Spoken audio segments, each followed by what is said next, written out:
Trigger warning. Ghosts, ghouls, and gruesome stuff ahead. It's weird. It's dark. It's your kind of vibe.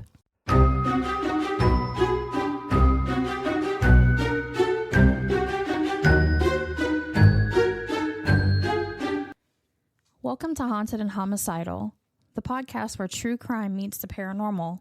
I'm Lauren. And I'm Courtney. Every week we uncover the terrifying, the twisted, and the totally unexplainable. Lock your doors and grab your sage. Because things are about to get haunted and homicidal. Hey guys. What's up? What is up, my noodles? I don't know. I just threw them out there. It's been a long frickin' day already, and it's too fucking early, god damn it. It's early. I don't like being up before 8 o'clock. Yeah, we had shit to do at 8 o'clock. So, yeah, we've already, but anyway, yeah, we've had like a very long day already, and, we had a photo shoot this morning. I haven't even had coffee yet. Yeah, coffee doesn't even work anymore, so.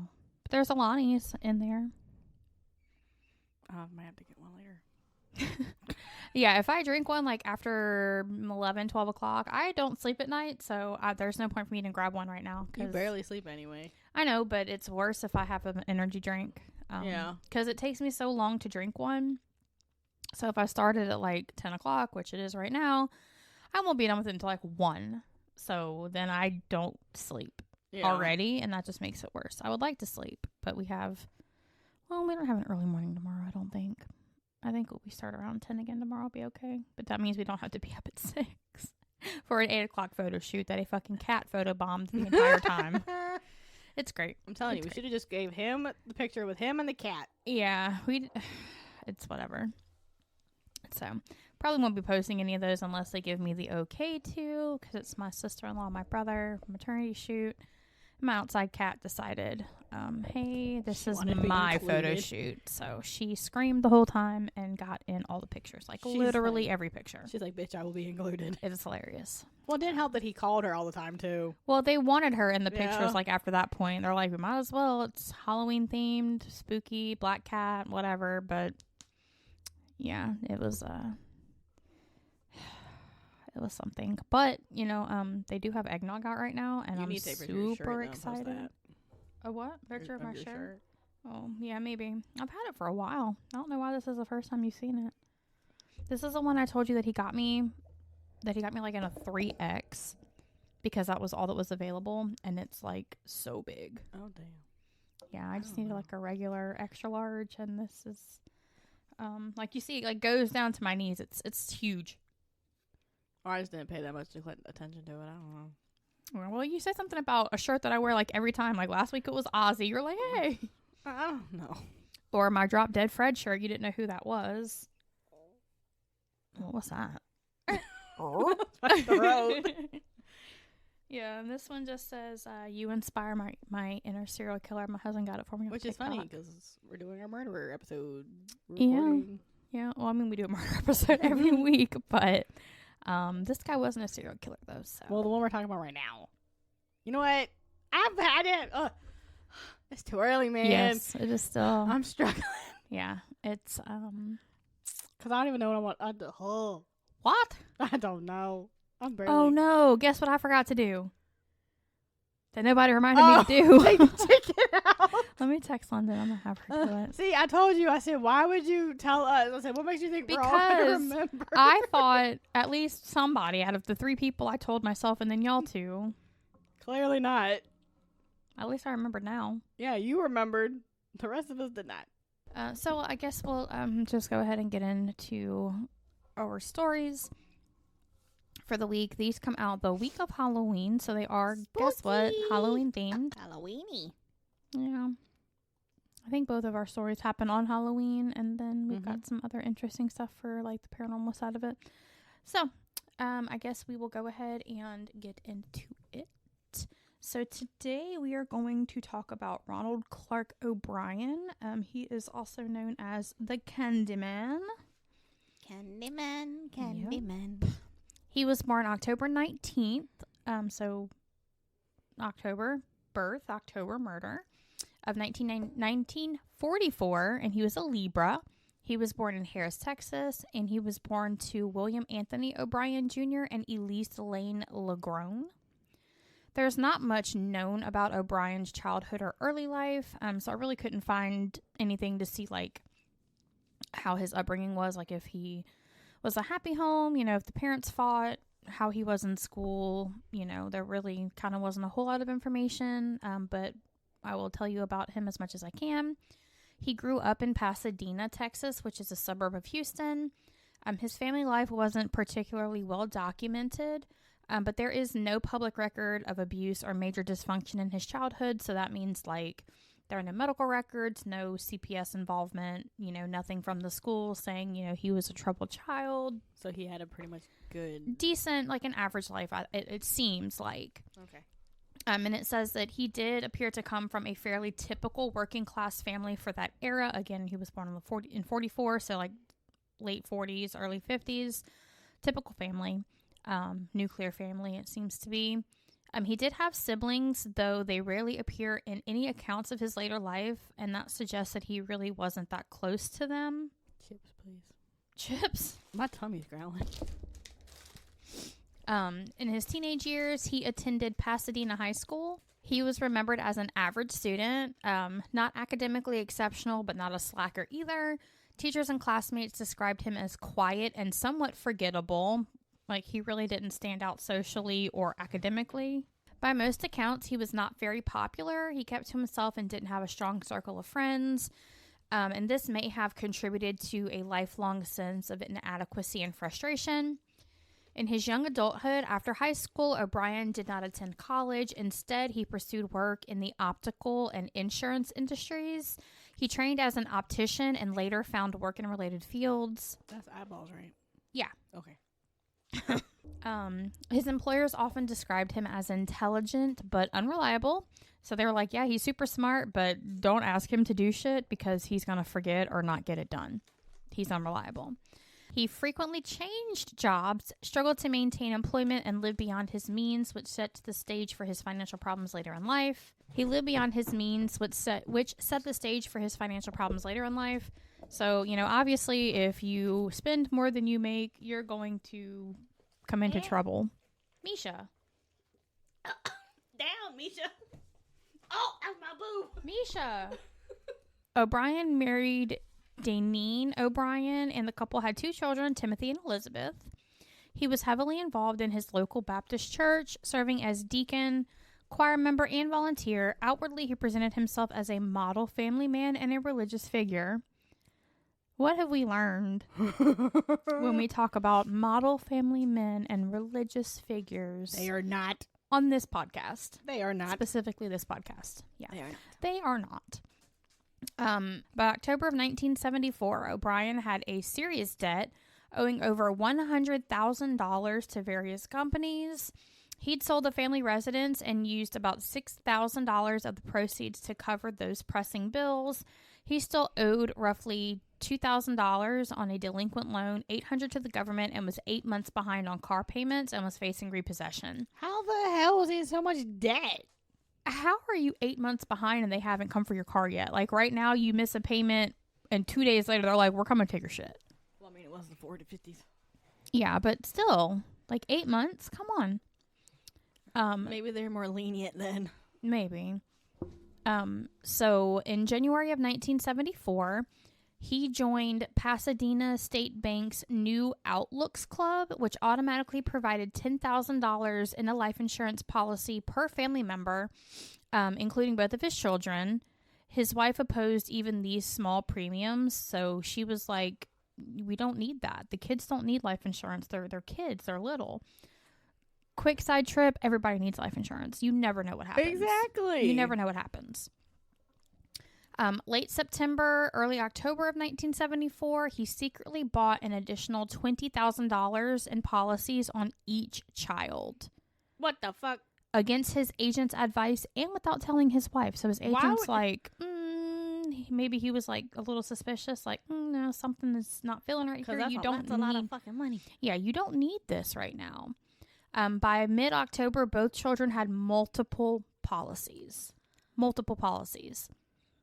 So if you kind of if you paid attention in past episodes, as far as insurance payouts go, you can kind of see where this is going to lead already. This mother... Yeah. O'Bryan himself had little or none on himself. He had no life insurance policies on himself, just on his kids. What? Just on his kids. So again... Did the wife have one? Nope. Only on his children. So, bruh. Total per child was about $30,000. And that was in the 40s. So that would probably be like a significant amount today. I didn't even look up to see what it was. On November 1st, so this is after what happened, but this kind of ties in with this whole insurance part. He called his insurance agent around 9 a.m. to ask how to collect the payout, and then asked his bank by 9:30 a.m. about policy proceeds. He ordered death certificates and openly discussed how he'd use the money. On vacation, paying off his debts, etc. Wait, why did he order 6 death certificates? I don't know. Just because every place that needs a death certificate has to have an original. Oh. So, like, when my husband's mom passed away, we ordered, like, 10 because we had, like, the bank, her social security, her disability. So each place has to have their own. Oh, okay.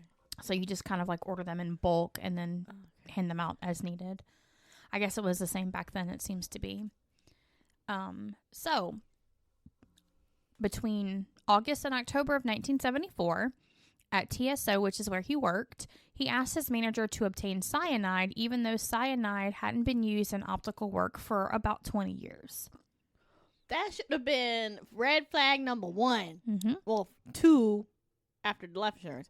Yeah, but I mean, like, the manager didn't know about the life insurance, but that should have been a major red flag if cyanide hadn't been used in the optical world in more than about 20 years for him to say, hey, can you go get me some cyanide? He about to murder his damn kid.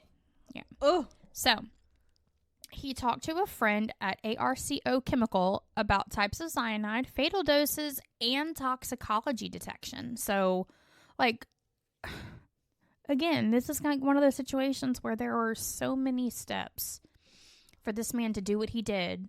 So many red flags. And nobody freaking... And nobody did anything. Ugh. Yeah. Ugh. He visited Curtin Matheson Scientific in Houston seeking to buy some. So he was, I guess his manager was like, no. So he went out and... He should have fucking reported his ass. Yeah, he was looking to buy some himself. So he turned down a 5-pound container because he said it was too large. He only needed a little bit. And then he repeatedly discussed lethal dosages with his co-workers and even with the customer on Halloween day. How did no one... What?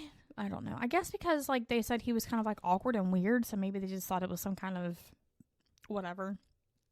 So, on October 31st of 1974, Halloween night, O'Bryan took his 2 children trick-or-treating in Pasadena, Texas neighborhood. O'Bryan's neighbor and his 2 kids accompanied them.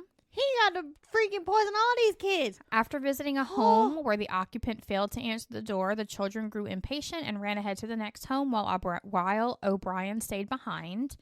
He eventually caught up with the group and produced 5 21-inch Pixy Stix, which he would later claim was given to him from the occupant of the house that had not answered the door. Lie. Yeah, so on top of him doing what he did, he, like, already had it in his mind that he was going to blame somebody else. Like, he must have kind of been watching to see other kids go to that house. Nobody ever answer. And he's like, okay, this is going to be the guy. What? At the end of the evening, O'Bryan gave each of his neighbors 2 children a Pixy Stick and 1 to each Timothy and Elizabeth. Upon returning home, O'Bryan gave the 5th Pixy Stick to a 10-year-old boy whom he recognized from his church. Oh, Lord. So he didn't even, like, it was just a 5th Pixy Stick, and he was like, I'm just going to give it to whoever happens to come by. So before bed, Timothy asked to eat some of his candy he collected, and according to O'Bryan, he chose the Pixy Stick. Bullshit. Timothy had trouble getting the powdered candy out of the straw, so O'Bryan helped him loosen the powder. After tasting the candy, Timothy complained that it tasted bitter. O'Bryan then gave his son Kool-Aid to wash away the taste. Timothy immediately began to complain that his stomach hurt and ran to the bathroom where he began vomiting and convulsing. Oh, that shit worked quick. O'Bryan later claimed he held Timothy while he was vomiting and the child went limp in his arms. Timothy O'Bryan died en route to the hospital less than an hour after consuming the candy. Timothy's death from poisoned Halloween candy raised fear in the community. Numerous parents in Deer Park and the surrounding area turned in the candy their children got from trick-or-treating to the police, fearing it was laced with poison. The police did not initially suspect O'Bryan of any wrongdoing until Timothy's autopsy revealed that the Pixy Stix he had consumed was laced with a fatal dose of potassium cyanide. 4 of the 5 Pixy Stix O'Bryan claimed to have received were recovered by authorities from the other children, none of whom had consumed the candy. Thankfully. So his daughter didn't eat it? Okay. No, she didn't eat it. The other 2 kids from the friend didn't eat it, and then that random little boy that he knew from the church did not eat it, so it was just Timothy. That's so sad. The parents of the 5th child became hysterical when they could not locate the candy after being notified by police. The parents rushed upstairs to find their son asleep, holding the unconsumed candy. The boy had been unable to open the staples that sealed the wrapper shut. So what? Just by fate. Just by fate. The fact that he had it fucking stapled. Yeah.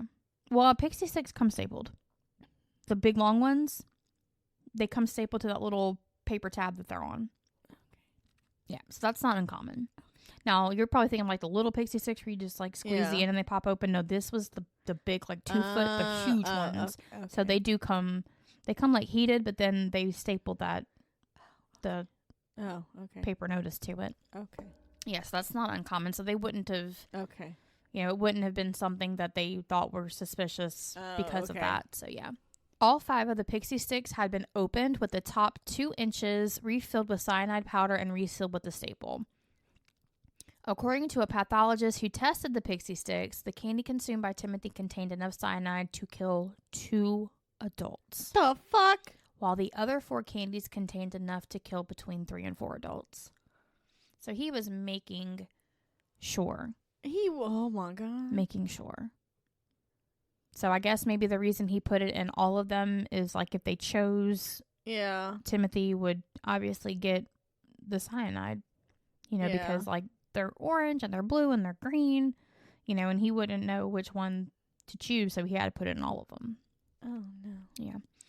Yeah. O'Bryan initially told the police that he could not remember which house he got the Pixy Stix from. Because you didn't get it from a fucking house. You got it from your own goddamn pocket, you motherfucking loser.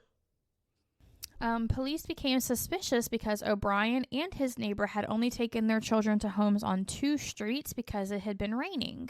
Their suspicions increased after learning that none of the houses they visited had even given out Pixy Stix. So they went door to door. Mm-hmm. Hey, did you guys give out Pixy Stix? No. Like, I guess they checked the trash and saw like the wrappers of the candy or whatever, and nobody had Pixy Stix except these 5 children. Like, none of the kids in the area except these 5 children. After walking the neighborhood with police 3 times, O'Bryan led them to the home where no one had answered the door. O'Bryan claimed that he went back there before catching up with the group, just like from before. Mm-hmm. That's where he claims he got it from. He said the owner of the home did not turn the lights on, but did crack the door open and hand him 5 Pixy Stix. Like, why 5? Exactly. Like, the fuck? It doesn't make sense. No. He claimed to have only seen the man's arm, which he described as, quote-unquote, hairy. Oh, so like every fucking man's like a arm. Generic man what the arm. Hell? Like, ooh, big, big news, right? Oh, it's so hairy. Yeah. Motherfucker. The home was owned by a man named Courtney Melvin. No. Melvin was an air traffic controller at William P. Hobby Airport and did not get home from work until 11 p.m. on Halloween night. Well, that's why no one answered the fucking door, because he wasn't fucking home. Exactly. So police ruled Melvin out as a suspect when over 200 people confirmed that he had been at work. Your story, so dude, he sucks. had 200 alibis. Okay. O'Brien's story sucks. Yeah. As their investigation progressed, police learned that Ronald O'Bryan was over $100,000, which is equivalent to about $640,000 in today's money, in debt, and had a history of being unable to hold a job. In the 10 years preceding the crime, O'Bryan had held 21 jobs. What the hell? That's 2 jobs a year. Wow. Every year. So he held a job like 6 months at most, each job. What? Yeah. That's okay. At the time of his arrest, he was suspected of theft at his job at Texas State Optical and was close to being fired. His car was about to be repossessed. He had defaulted on several bank loans, and the family home had been foreclosed on. Police discovered that O'Bryan had taken out life insurance policies on his children in the months preceding Timothy's death. That's what we talked about earlier. That's why we mentioned it before, because it was something that he did before the death that led to kind of what they were thinking is the reason. In January of 1974, he had taken out $10,000, which is equivalent to $63,758 today. That's a lot. In life insurance and policies on both of his children. So we already talked about that. Mm-hmm. And then again, a month before Timothy's death, he took out that additional $20,000, which is $127,500. So like almost $190,000 on each child in life insurance policies. Oh my Lord. And he did that despite the objections of his life insurance agency.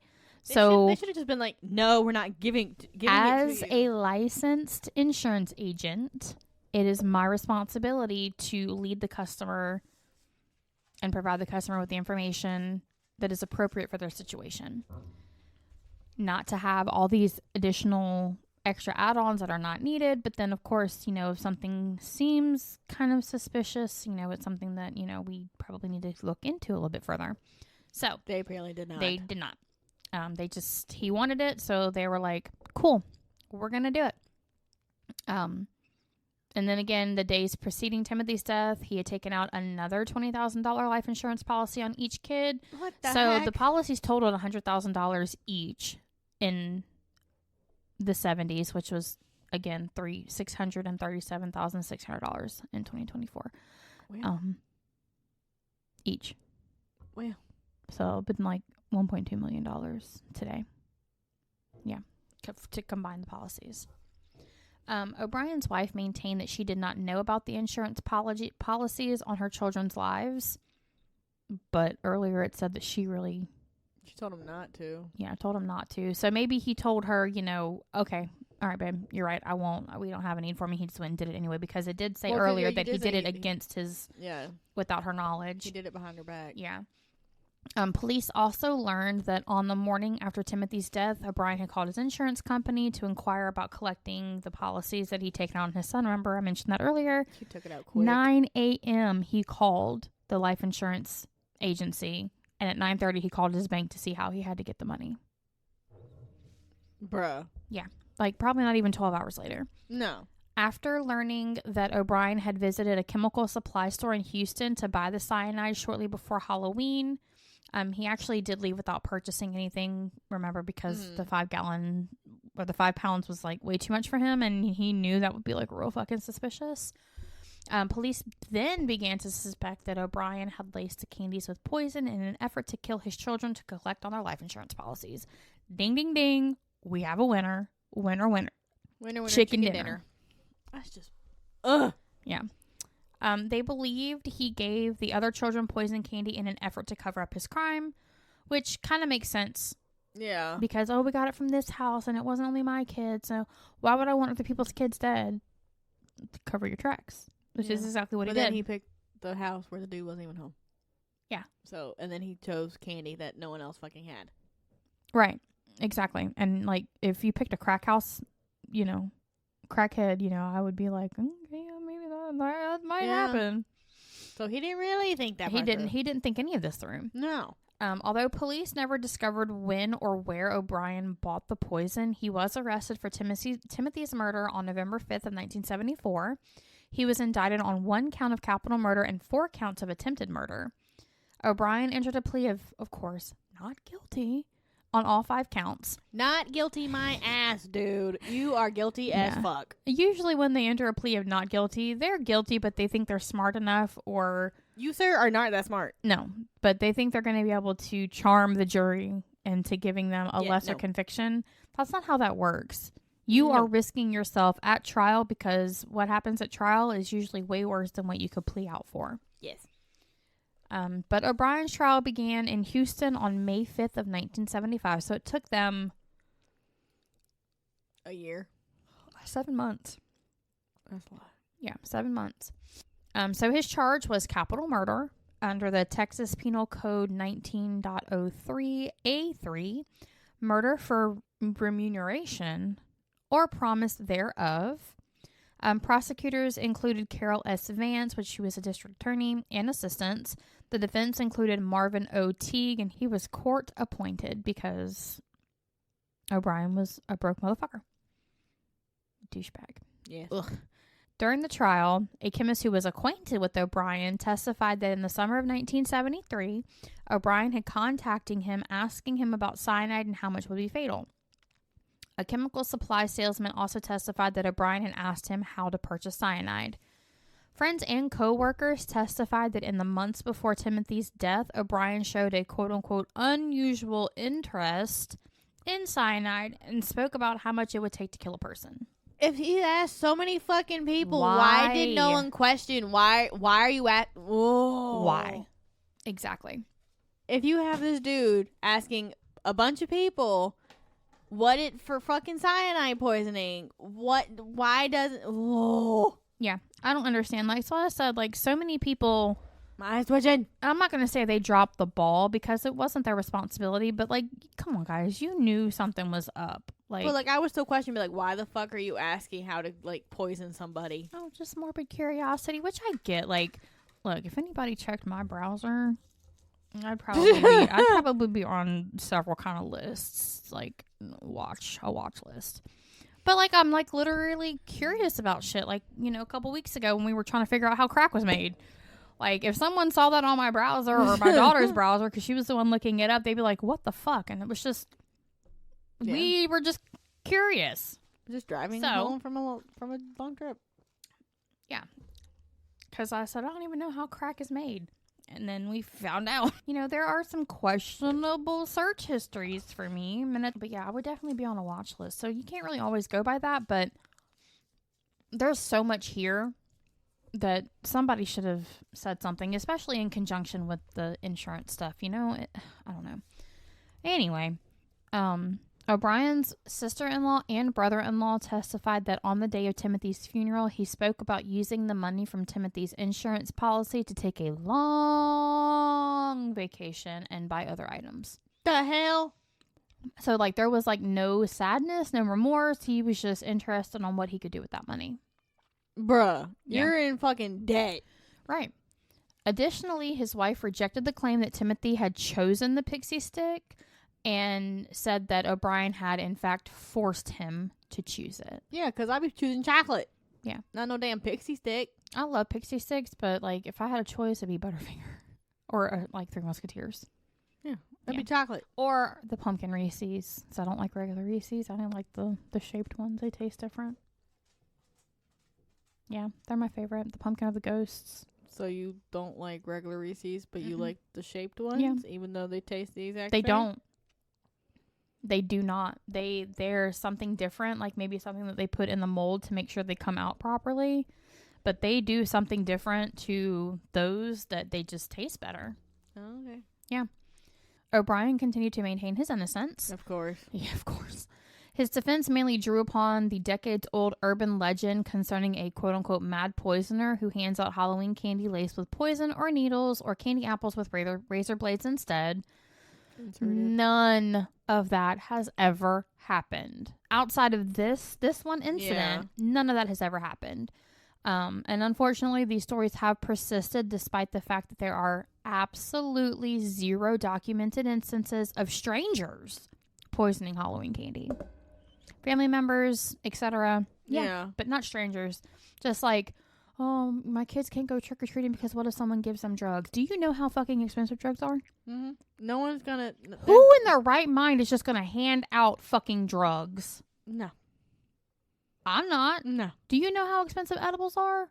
They're $30 for 10. Ew. That's $3 a piece. Ew. Do you think I'm gonna fucking hand over gummies, edibles to children? No. That's just expensive. No. Absolutely not. The case and subsequent trial garnered national attention, and the press dubbed O'Bryan the Candyman. The Candyman can. The Candyman. He can't, obviously. No. On June 3rd of 1975, a jury took a whopping 46 minutes to find O'Bryan guilty of capital murder and 4 counts of attempted murder. The jury took only 71 minutes to sentence him to death by lethal injection. I didn't even know they had lethal injection in the 70s. Huh. Shortly after he was convicted, his wife filed for divorce. Smart woman. Smart woman. Should go have. Girl. Go girl. She later remarried, and her new husband was wonderful and adopted her daughter Elizabeth. Oh, that's so nice. Poor Elizabeth. So those nice. trauma. I know. Ugh, can you imagine? Your fucking brother like dying. Not just that, but knowing your dad also gave you a pixie stick that had the same shit. You could have been next. Yeah, and she probably would have been if he wasn't caught so quickly. And it, can you imagine? I can't imagine growing up with all that thought in my head. That poor girl. I hope she got the mental help that she needed. I truly hope she did, because she wouldn't be that old right now. No, she'd be in her 50s, 60s, maybe. Probably. Because my mom was born in 66, and this happened in the 70s. And it doesn't say how old they were, but they were maybe 10.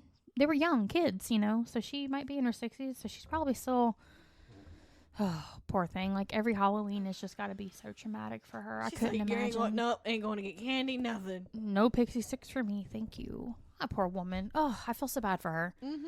At the time, men sentenced to death under Texas law were confined to the Ellis 1 unit near Huntsville, Texas. According to Reverend Carol Pickett, a former chaplain who worked for the Texas Department of Criminal Justice, O'Bryan was shunned and despised by his fellow death row inmates for killing his child and was absolutely friendless. And that is a direct quote. Yeah, they don't like, apparently they have it worse if you kill children in there. Yeah. The inmates reportedly petitioned to hold an organized demonstration on O'Bryan's execution date to express their hatred of him. Nice. Bryan's first execution date was set for August 8th of 1980. His attorney, unfortunately, successfully petitioned for a stay of execution. Let the man die. That's what they're paid to do. They're chasing the money. Let the man die. So, a second date was scheduled for May 25th of 1982. That date was also postponed. Don't get mad. Don't get mad. Judge Michael McSpadden scheduled a third execution date for October 31st of 1982, which was the 8th anniversary of the crime, and he offered to personally drive O'Bryan to the death chamber. Yes! Like I said. I like that, Judge. It didn't happen, though. God damn it. I know. It got. You told me not to get mad. I know. Ugh. But don't get mad. I mean, get mad. But also, that was fucking poetic justice right there. It didn't happen, unfortunately. Man. It was. Got me excited for no fucking reason. I know. It was to have been the first time Texas executed an inmate by lethal injection. This title would later go to Charles Brooks Jr. I don't know who he is. Maybe he's somebody we'll cover. I don't know.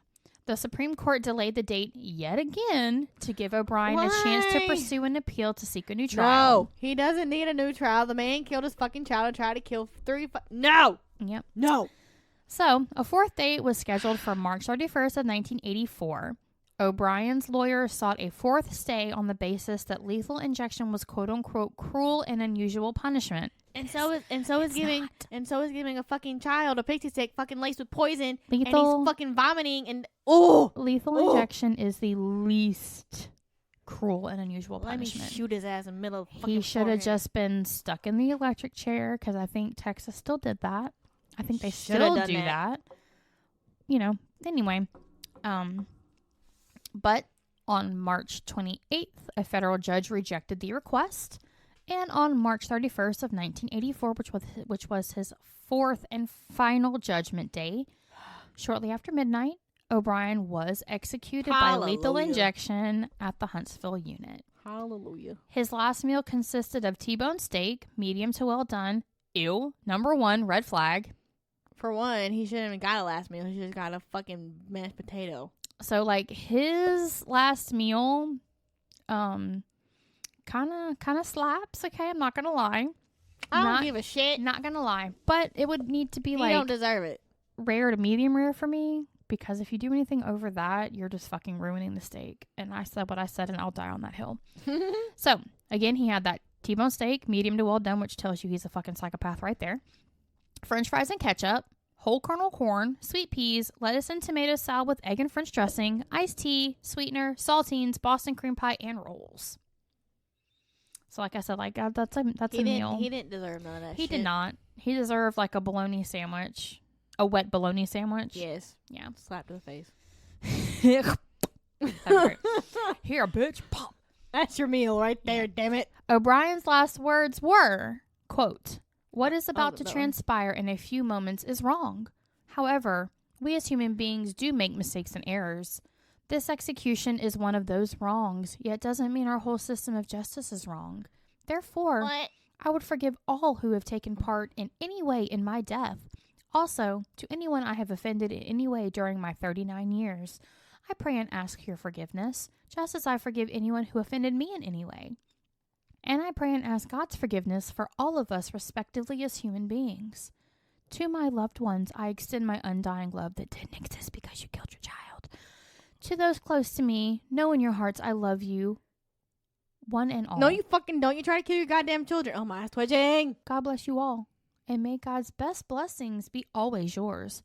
Ronald C. O'Bryan. P.S. During my time here, I have been treated well by all TDC personnel." Bullshit lie. During the execution, a crowd of 300 demonstrators gathered outside the prison. Some cheered, but some yelled, "Trick or treat." Others showered anti-death penalty demonstrators with candy. So they were there, "No death penalty, it's not fair." And the people were like, "Take this fucking Tootsie Roll and shut up." And O'Brien is buried in Forest Park East Cemetery in Webster, Texas. And Timothy is buried in Forest Park Lawndale Cemetery in Houston. So this is one of those ones where the murderer did not get buried next to their family member, thankfully. Yeah, so that was the Candyman, and it's a rough one. Like, he only killed one person, but it was rough, man. Let's take a deep breath, and then I don't know what to tell you. Yeah, it's rough. I told you. My twitching. So I don't have a serial killer. I have a victim. Okay. That died on Halloween. Okay. So the shocking 1957 cold-blooded murder of Peter Fabiano, a beauty salon owner, seemed like a senseless act of random violence until they looked into the wife's people. So do they know who killed him? Yes. Okay. So the story is not about the murder, it's about the victim. It's like what happened and who it is. Shit. Okay. The murder. So Halloween 1957. Peter Fabiano, who was 35 at the time, and his wife Betty were winding down for bed in their Los Angeles home around 11 p.m. after welcoming trick-or-treaters. Oh. So the doorbell rang for a final time that night. And so he opened the door and was like, "It's a little late for this, isn't it?" And the guy said, "No." Well, no, came the response from a dark figure obscured by a mask and pointing a gun. I know the story. I didn't think I did, but I do know the story. Yeah, it's all sounding like so familiar right now. Okay. The figure then fired a shot into his chest, turned and ran, leaving Peter bleeding out on his front porch. Yep. So you don't know this one. No, it just like started the same. Betty hurried to his side and attempted to provide aid, but it was too late. He had died. Oh. And when they examined his body, the medical examiner said he would have died almost instantly. Well, I mean, I guess that's a little okay. I mean, not okay, but like he didn't suffer. Yeah, better than like him suffering like horrifically for 25 minutes or anything. Yeah. So while she was waiting for the authorities to arrive, she wondered why anyone would harm Peter. He was a gentle and well-regarded individual in their community, and it not only left Betty in disbelief, but also the entire neighborhood. And then following his murder, questions arose whether it was an act of random violence or if he was intentionally targeted. Okay. So the initial investigation by the Los Angeles Police Department yielded no suspects or leads. That's always fun. Friends and neighbors were left baffled, and they had floated theories ranging from a Halloween prank gone awry to a failed robbery attempt. And then, as usual, detectives tend to first focus on the victim's family members. Yep. So, and their goal was to learn as much as they could about the victim, and of course that starts with interviewing the closest members of the family. So they learned about like family dynamics, potential problems like money or marital problems, but they did not find any obvious motive after investigating Betty and Peter's closest family members. So, with not finding anything with family members, authorities then branched out and focused on Peter's current and past friends and work associates. And this is when a suspect emerges. Oh, okay. Pivotal moment came when they spoke with Joan Rabel, who was 40, who was a photographer who had previously had a friendship with Betty. Okay. Her relationship with the family had raised no suspicions among the investigators, but something didn't feel right though, and with the urging from Betty, they dug a bit further into her history. And it was during this exploration that a complex web of envy and deceit started to unravel. Not envy and deceit.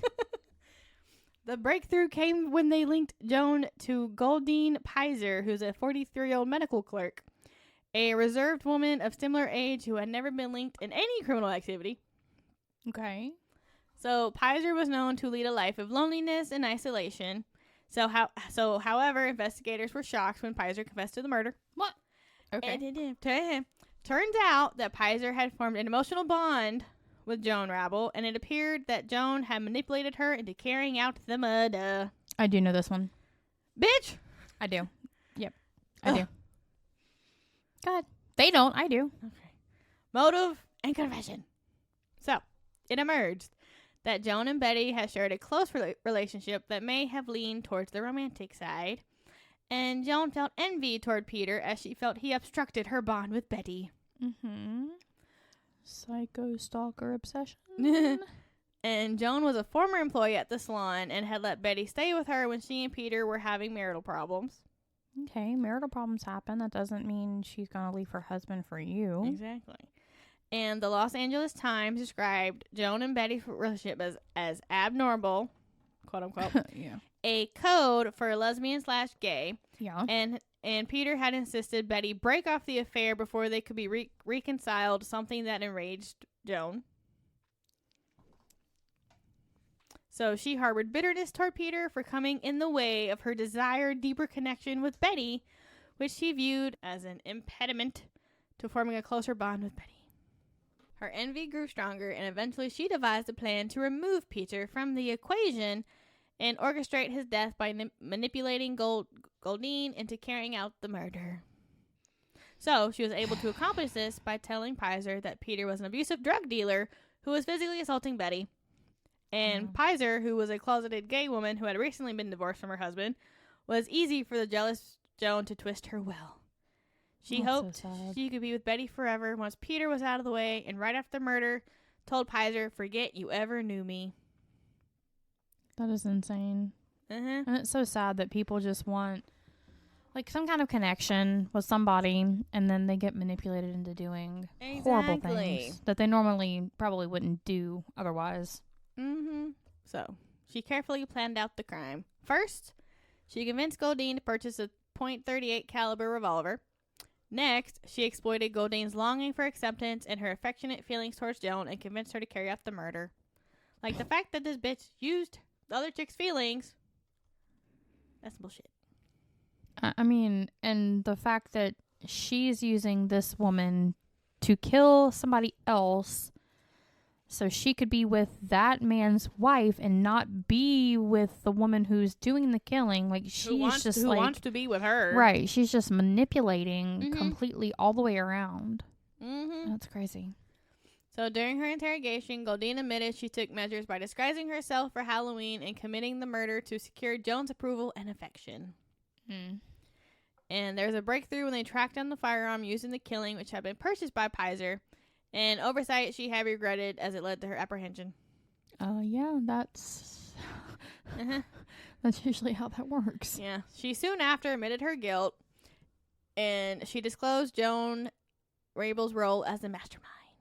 Good. At least she was like, look, if I'm going down, you're going down. You're going down with me. So with her confession, they turned to Joan. And despite her denials, the evidence against her was overwhelming. Prosecutors confirmed Joan's close relationship with Betty, and Goldine's detailed account of Joan's role in planning the murder left little doubt about her involvement. Both women were arrested and charged with murder. Jesus. Okay. Trial and sentencing. The high-profile trial drew significant media attention. A love triangle intertwined with manipulation and a Halloween night murder fascinated the public. So let me ask. You might cover it later, but did Betty know about any of this? Nope. So she really wasn't involved, other than with Joan, and then Joan just took it upon herself. So I was trying to see like if it was Betty helped her plan it, because Betty told them, look at Joan. Yeah. Well, also that's also like guilt. You know, she was in on it, so she didn't go down for it. She pointed them elsewhere. She wasn't involved. Okay, I was wondering. Because I think once they reconciled, she like dropped her. Well, and then Joan got pissed off and was like, I mean, truthfully, yes, he was the reason they could not maintain their relationship, but they were married first. Exactly. So the courtroom was often filled to capacity with onlookers, while newspapers meticulously documented each aspect of the case. Okay. And so both of the ladies were examined by a psychiatrist, as the court believed that homosexuality may have made them unfit to stand trial.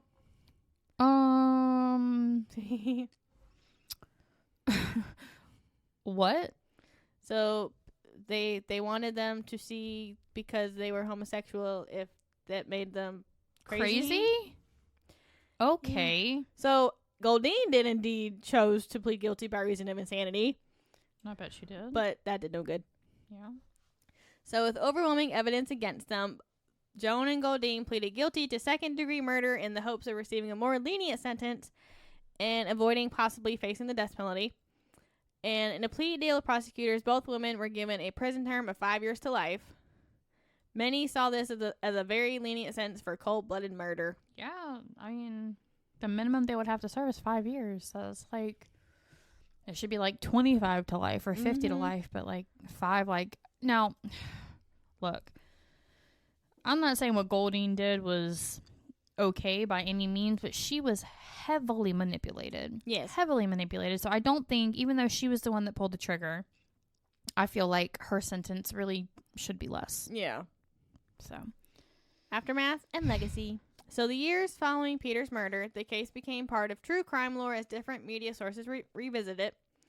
The case has been showcased in books, on crime literature, and discussed in podcasts and documentaries, establishing its place amongst other notorious Halloween crimes. Yeah, look what we're doing right now. Sensational aspects of the case, such as the presence of a love triangle and the exploitation of a vulnerable individual. Yeah, that's where I'm most upset. Leading to a murder on Halloween night, contributed to its enduring impact. The underlying psychological aspects of this case cannot be ignored. 1. Fact that Joanne Rabel was able to manipulate Goldine Pizer into committing a murder highlights the power of jealousy and obsession. Yep. And then Joan's intense focus on Betty Fabiano and her bitterness towards Peter motivated her to plan a murder. Yep. In contrast, Goldine's intense longing for affection and approval drove her to carry out the act. And see, that's what I was saying before. Like, she just wanted a friend. She just wanted to be loved, damn it. She just wanted a friend. That too. Like, it may not have even have been, like, a sexual thing for her. It was just, she just, like they said, she was closeted. So she just wanted someone who understood her. Exactly. She just wanted a friend, someone that she could talk to that, you know, could relate to her, because she can't relate to her straight friends, you know. And then she just put too much trust in that one person, and that person took serious advantage of her. And the case serves as a cautionary tale about the dangerous consequences that unrestrained emotions can bring about, particularly when fueled by manipulation and longing. Okay. Wow. Your story was like 10 minutes long. I know. Mine was really long. And it really... mine was more just... Yours was like straightforward. Yeah. Like a whole, yeah. That's crazy. Well, that's our Halloween episode, guys. Well, one of our Halloween episodes. We do have another one coming up on Thursday, obviously. And we're going to talk about some really interesting stuff for that one. And I'm going to butcher the words in that one, and I want to apologize now. So sorry, my guy. Because we don't speak other languages. No, and I tried to write it down phonetically, but that always doesn't work for me. So, I mean, that doesn't always work for me. See, I can't even English write when I'm not reading something, much less when I am. But, as always, you guys can find us on Facebook at facebook.com/hauntedandhomicidal. Facebook. Patreon. We have free shit. Oh, we do. And, like, nobody is a member yet. So, like, we're just kind of sitting on it. We have free shit.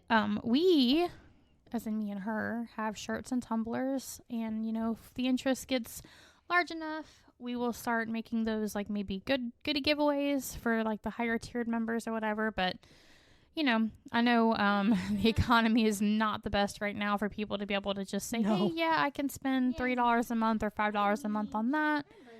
Mischa's getting her lovey loves. Booty scratch. Booty scratch. Get the booty. Get the booty. Yeah. She said, scratch my ass. Anyway, you guys can find us at patreon.com/hauntedandhomicidal. If you guys have any suggestions, comments, your own little stories that you want us to kind of include in a listener episode, which I really, really want to do, but we don't have anybody sending anything in yet, gmail.com. Yeah, gmail.com/hauntedandhomicidal. Again, we thank you guys for your continued support. Putting up with this twice a week, not just once, but twice a week. So you guys are kind of crazy. And the fact that y'all still love us. And your guys are kind of crazy. We should probably all be like in straitjackets and padded rooms or something. Anyway. Oh, like that picture. Yes. Yeah, the one that I put on Facebook. Yeah. A lot of people like that. It was hilarious. Very on brand. AI, but it was very, very, very on brand. Even my husband was like, accurate. I was like, yeah, I know, right? So, the fact that he kept my bunny ears on from the picture. I was like, but also, but it took yours off. It took your ears off. It took the ears off, but it gave me my old glasses, but my new haircut. That's creepy. I was like, how did it do that? Because I know that picture was like an older picture. Yeah, because it was when my hair was longer. That was when you were at a Schmappa Schmans. And it was on my visiting day. Yeah. Yeah. Yeah, it was crazy. AI does some crazy shit. It was the day before I went black.